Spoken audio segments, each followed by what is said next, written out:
All right. So, here's something my sister reminded me of today. Um, one of the times that I went over to show her stuff, I remember she was saying, "I don't understand what you want me to do, Sean." And I took out my phone. It was in her trailer, and I scrolled through it. And as I was scrolling through it, I was saying, "All right, this is what I said. Is this or is this, not true?" And she would look at it and go, "Yeah, that's true." And I'd go to the next one and I'd say, "All right, well, this thing right here, I said that this exists. They're trying to pretend that I'm schizophrenic. Am I schizophrenic or are you looking at it?" And she'd go, "Yeah, I'm looking at it. Does it really exist or am I imagining this?" She'd say, "It does exist. You're not imagining this." And I'd say, "Well, this is the stuff that people are treating me like I'm crazy for."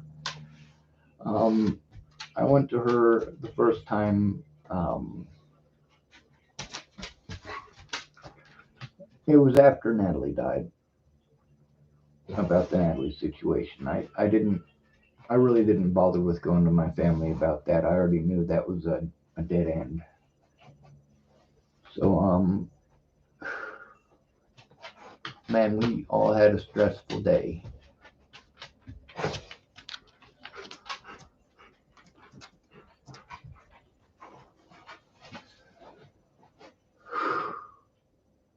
It was pretty supercharged. There was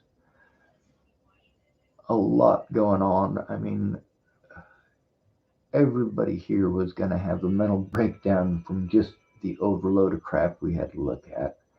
And a lot of the stuff was stuff that we've already gone through. The problem is, like, my sister's not a lawyer. Um, she's not an advocate. She's she doesn't like, what do you call that? She got stage fright, I guess.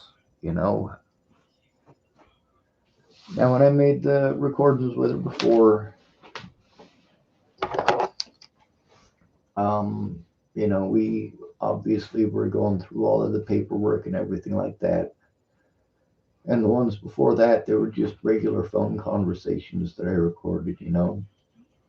It's not like it's anything big, major, or special.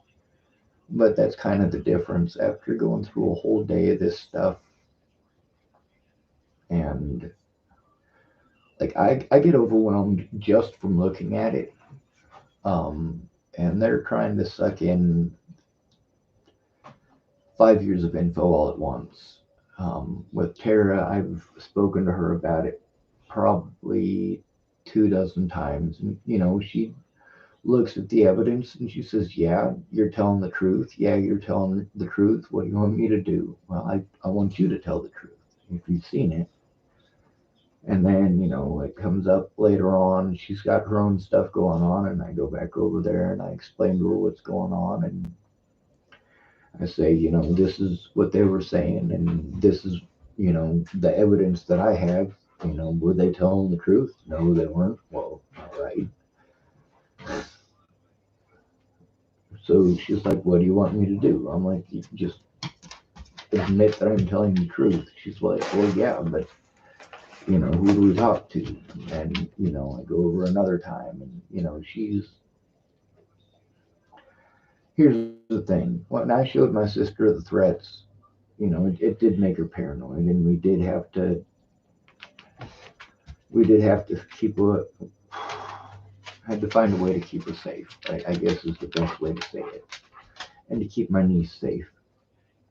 Now we knew that mom wasn't going to help, and until her friend Amber got on in the video that's been my main video on here for forever. I believe that's the one where her friend Amber gets on, and it's not really her friend. It's this crazy lady that she was living with, and it was a horrible situation. And that lady, knowing that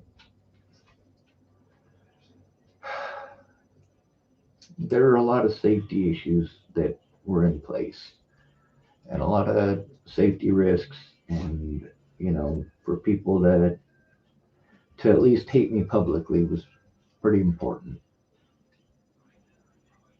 Anybody that they threatened, basically, you got to publicly hate me until we're able to get some actual help. Maybe one of these people will do their jobs, because that's what everybody was hoping. Everybody in the family was hoping that the government would do it. The government would do it. And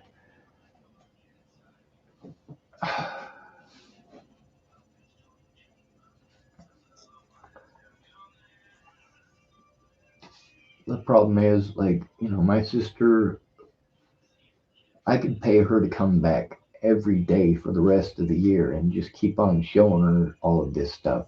But the point is,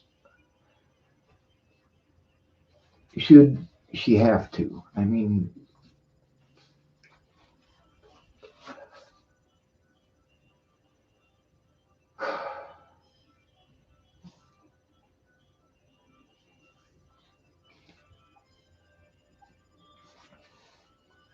now we decided not to do it live because, you know, people type their little BS on the side. And, there's a few questions that I asked her that obviously she was definitely not prepared for, because things that she had said off camera, I'm actually glad that she didn't use those words. She definitely had a lot more emotion beforehand, and when we did it on camera, I'm glad that she was able to keep her emotions under wraps, and I was able to keep my emotions under wraps, because,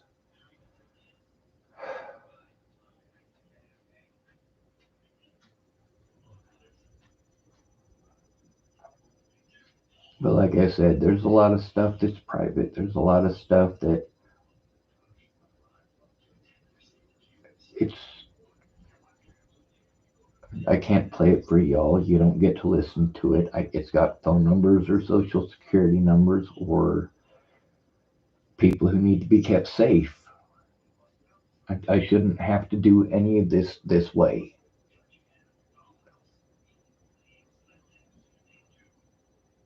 I'm hoping I'm hoping somebody will please do something. You know,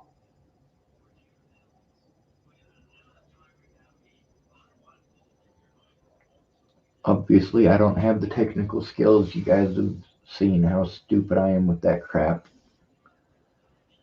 Obviously, people who don't know a whole much more than me about technology are still able to teach me things about these things. I get completely lost in my phone. I know how to text message now. There's sometimes I can figure out how to get to the email thing on my phone. Usually I have to go to the computer. Um,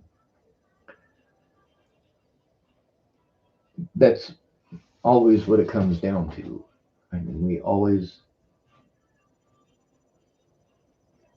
get overwhelmed.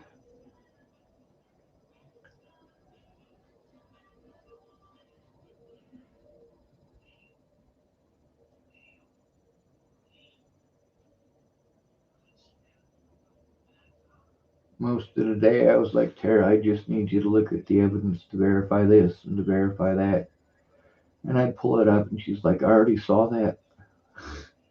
I already saw that. Yes, Sean, I can verify that. Yes, yes. I'm like, Tara, but I just want to make sure. I want you to make sure. I don't want to make you into a liar on accident. Like,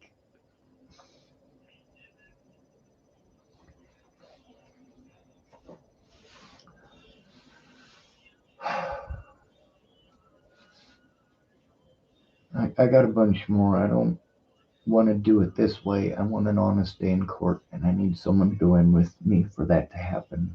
And people really are scared. The threats weren't a joke. They're not a joke.